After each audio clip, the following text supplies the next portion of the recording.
আজ এই ভিডিওতে আমি দুটো গুরুত্বপূর্ণ আপডেট নিয়ে হাজির হয়েছি। অনেকে বলো আমি নেগেটিভ কথাবার্তা বলি।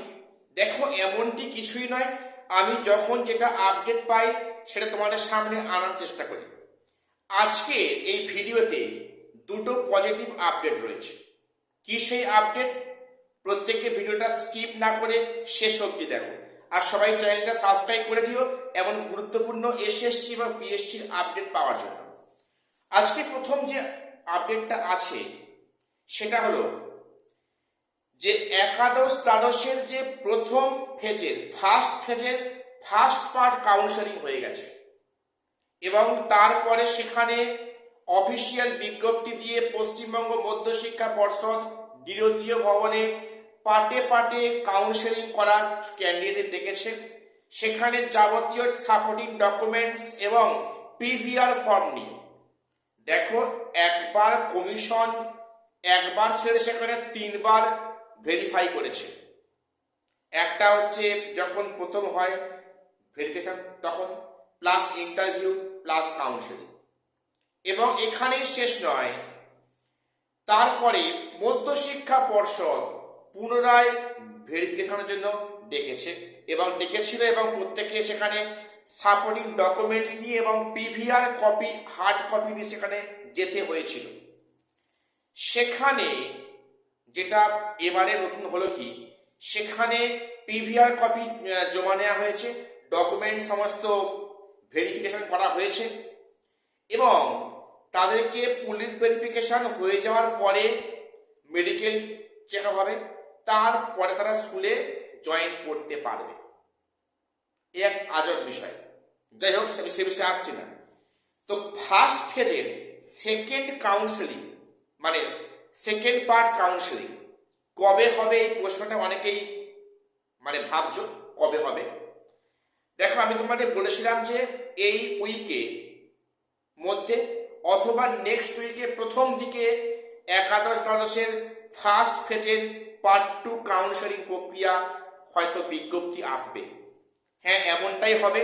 যেটা শুনলাম যে সম্ভবত 10ই মার্চ 10th মার্চে 8 তারিখে গ্রুপ ডি পরীক্ষা সমাপ্ত হচ্ছে এবং 10th মার্চে সেখানে 10th মার্চ নাগাদ সেকেন্ড ফার্স্ট ফেজের সেকেন্ড পার্ট কাউন্সেলিং কিছু সাবজেক্টের, সব নয়, কিছু সাবজেক্টের কাউন্সেলিং নোটিশ আসছে বা আসবে এবং সেখানে ইন্টিমেশন লেটার ডাউনলোড, সেখানে সেই সাবজেক্টের school wise vacancy list publish করবে কমিশন এবং তাদেরকে হয়তো এক সপ্তাহ বাদে, যেটা শুনলাম যে সম্ভাব্য 16ই মার্চে সেখানে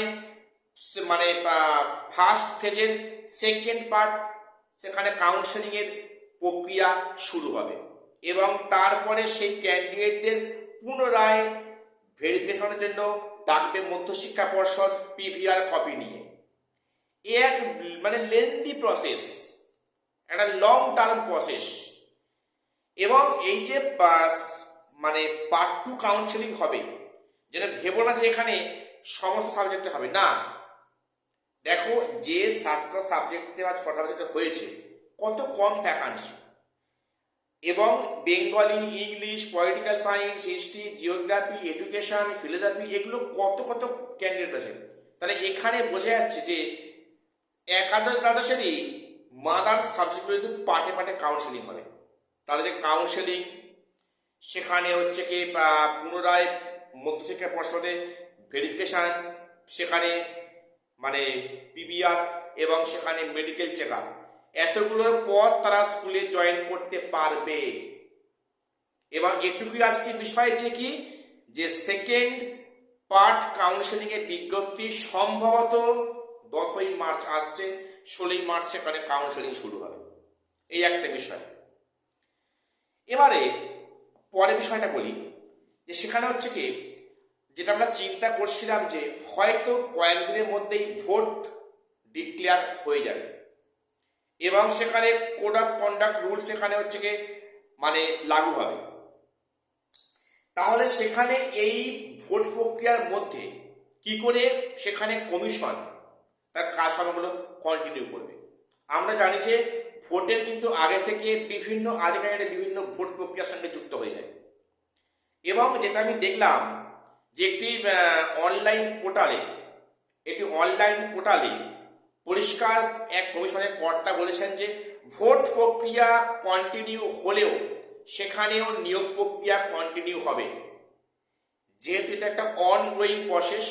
এই প্রক্রিয়া যেহেতু এটা কোর্টের আন্ডারে কোর্ট মানে অবজারভেশনের বিষয়টা হচ্ছে, কাজেই এখানে কিন্তু এই নিয়োগ প্রক্রিয়া কন্টিনিউ হবে, যেমন ভেরিফিকেশান, যেমন হচ্ছে কি কাউন্সেলিং, নাকি এগুলো কন্টিনিউ হবে।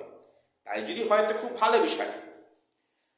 ভোটের টাকা থাক, এদিকে নিয়োগটা থাক, এটা আমরা সবাই চাই, এটা প্রত্যেক আমরা মানে মনে করি এটা পাওয়া উচিত।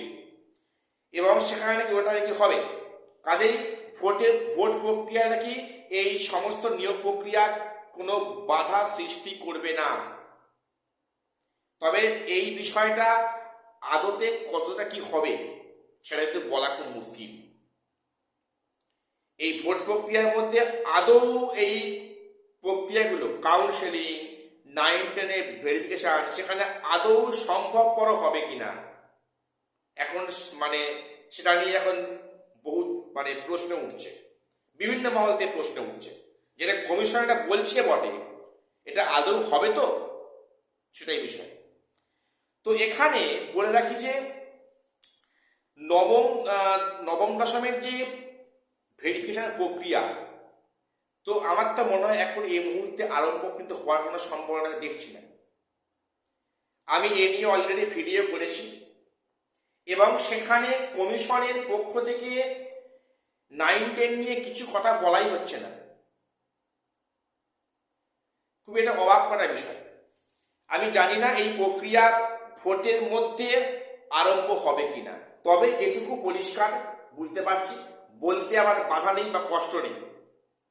তোমরা যাই ভাবো না কেন, একটা কথা শুনে নাও কান খুলে, সেটা হচ্ছে 31শে আগস্টের মধ্যে সেখানে নাকি যে হলফনামা দিয়েছিল কমিশন, সমস্ত নিয়োগ প্রক্রিয়া কন্টিনিউ হবে মানে সমাপ্ত হবে। আমার মনে হয় একাদশ দ্বাদশে যে লেভেলে হাঁটছে, যে সম্মুখ গতিতে হাঁটছে কমিশন এবং মধ্যশিক্ষা পর্ষদ, পরিষ্কার যে একাদশ দ্বাদশের সমস্ত বিষয়ে ইনক্লুডিং কোর সাবজেক্ট, সমস্ত সাবজেক্টের আদৌ স্কুলে যে যখন জয়েন করবে ক্যান্ডিডেটটা, সেটা কি 31শে আগস্টের মধ্যে হবে তো? হয়তো হবে, এটা করবে। কিন্তু 9-10 প্রক্রিয়া একাদশ দ্বাদশের যে গতিতে হাঁটছে, 9-10 প্রক্রিয়া যদি ওইভাবে হয়, মনে হয় না 2026-এ 31শে ডিসেম্বরের মধ্যে 9-10 জয়েনিং প্রক্রিয়া সমাপ্ত হয় বলে। সে নিয়ে এখন প্রশ্ন উঠছে, জানি না কি হবে, সেটা অনেক পরের বিষয়। তো আজকে আমার একটুকুই আপডেট দেওয়ার ছিল। প্রত্যেকের চ্যানেলটা সাবস্ক্রাইব করে রাখবে এসএসসি এবং পিএসসি গুরুত্বপূর্ণ আপডেট পাওয়ার জন্য। আজ শেষ করলাম, দেখা হচ্ছে পরে কোনো ভিডিওতে।